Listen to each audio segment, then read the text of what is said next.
coow yu baree bari yoo xam ni nag jël nañ ko xëppaat ko Balla Moussa Fofana mi nga xam ne ministre la ndax nee nañu moo ko proposé ndax président moom décret la yor rek mais ñi nga xam ne nag ñooy nekk ci ministère yi am ay bànqaas des fois ñu xëcc seen xarit des fois xëcc saa njóogu dugal fekk sax président mën na ko bañ a xam loolu tax na patriote yi fu nekk ci àdduna bi ñu ngi koy naqarlu ndax ñu ni waa ji daal kàddu yi ñaaw la daan yëkkati ci di ko teg ci président de la république bi ak Ousmane Sonko rawatina ci dossier Sweet Beauté ba tax na daal ñu ni nañ ko fi jëlee. waaw jërëjëf Sohaibou am na solo mais gis nga patriote yi dañuy juum ñi koy naqarlu ñëpp ndax dafa am lu ñu nangu fee bëgg ko bañ fi munta ne fan fee mooy comme ça bu ñu nangoo Aïda Mbodj ànd ak Sonko nangu Mimi Touré ànd ak Sonko bëgg a bañ ñeneen du yomb ndax xam nga lu tax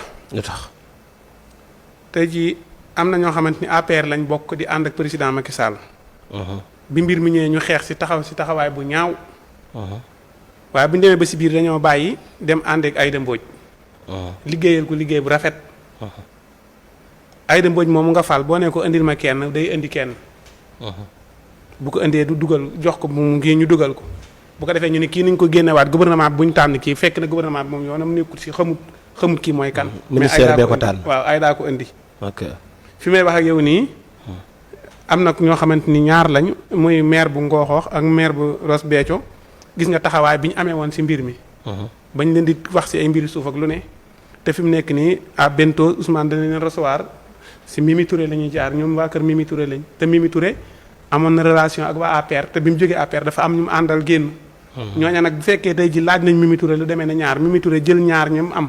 te ñaar ña bokkoon APR daan wax lu ñaaw bu leen joxee gouvernement bi nga ne nañ génn loolu du yomb ndax Mimi leen indi te Mimi ñooñu la am ñi mu am dong la mën a joxe kon nag il faut que ñu bàyyi leen ñoom donte seen wax ju ñaaw lañ doon wax dañ doon salteel yaa jël seen ndey mbill jël leen kooku mënoo ci dara waaw kon nag ginnaaw ñun ñoo leen jël mënuñu ci dara gouvernement bi nag bu fekkee ñoom ñooy tànn seen bopp ñoom it nañ xool bu dee am na poste bu ñu joxe ñiñ doon àndal wala ñi nga xamante ni daj nañ lu ne ci projet wala ñi nga xam ne nee nañ lii baaxut li fi nekkoon baaxut lii moo fi nekk nga xool te ñooña bu fekkee am na ku ko man nga jox ko bu fekkee nag dem na ba amul ku ko man nga xool ci université yi xool ñu ko mérito nga jox leen ko fu ñu mën a bokk baax na mais bala ngaa xool yi da ngay xool ñi nga àndaloon di liggéey mais daal ñu xam ne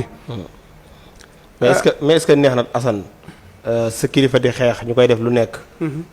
yow bu doon ca teel ga nga teel a xam ne injustice la comme Mimi ñi ngi jël kaaw Mimi man ci li ma xalaat Mimi dafa teel a comprendre donte ne doon na xeex ak Sonko mais après dafa xam ni jaay doole am na mu génn bi mu ñëwee nekk ci ñoom dafa ànd ak ñoom yéeg mais ñeet garaaw mais kii nag dafa bàyyi ba ñuy xeex ba yéeg ñu conkos ca kaw après ñu xëcc ko muy traîner romb booy yi nga xam ne démb moom lañ doon xeexal xam nga Mimi bi muy xeex la ñeet am na ñaar ñi mu àndal ni ñaar ñi Sonko war a recevoir Mimi bi muy xeex ñoom it dañ doon xeex ak Sonko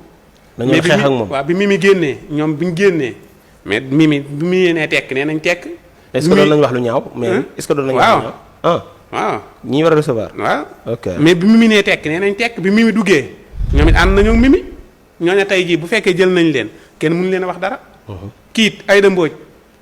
xam nga ni Aïda Mbodj ñëpp xam nañ ni xeexkat la léegi nag bu fekkee Aïda Mbodj nee nañ ko indi mu dem indi koo xamante ni jàmbaar la woon si moo tam donte doon na wax lu ñaaw mais bàyyi woon na Macky ñëwoon ci moom doon ko jàppale bu Aïda Mbodj joxee kookoot mënoo ci lu bari mais gouvernement bi demut xool koo xamante ni APR la bokkoon daan ko saaga mu jël ko direct dugal waaw jël ko direct dugal defu ko ndax xam nañ leen mais nag koo xamante ni daana saaga daana wax lu ñaaw bañoon na mu booy yi daan rombi di leen taal sax léeg-léeg ñu fitnaa leen wala ñu woo di leen boole wala ñu leen di tëjlu biñ demee ba si biir bañ bàyyee dañoo dem ànd ak ñee ànd bokkoon ci campagne bi àndoon ak Sonko biñ gañee nag ñu daal di ñëw dugg da ngay dem ba si biir nga xam ne li fii nga jëm baaxul nga daw génn def coalition wala nga def mouvement dem ànd ak kenn pour mën a ñëwaat wiiri ñëwaat continuer waat sa liggéey kon daal patriote dañuy juum non patriote yi niñ yaakaare woon ni noonu la ko gouvernement bi di tànnee moom la demeewut noonu daa jaar moom dafa jaar ci ministère waaw kay gars yi dañuy ñëw dañuy def seen mouvement dañuy dem xam ne lii baaxul ñu def seen mouvement dem ànd ak kenn waaw xam nga tey ji man ma defoon sama mouvement dem ànd ak Aïda Mbodj wala ma ànd ak Mimi wala ma ànd ak Cheikh Tidiane Dièye wala ma ànd ak keneen bokkuma Pastef mais nag bu ñu laajee Cheikh Tidiane Dièye mën na leen a proposé Assane ñu jël Assane bu ñu demee nag vérifier Assane ñu xam ne Assane mii ka ndekete lu ñaaw la daan def ñu ne na Assane génn mais nag da ngay demandé Cheikh Tidiane Dièye mi may dugal Cheikh Tidiane Dièye xoolalaat leen keneen. jërëjëf mi ngi noonu am na solo.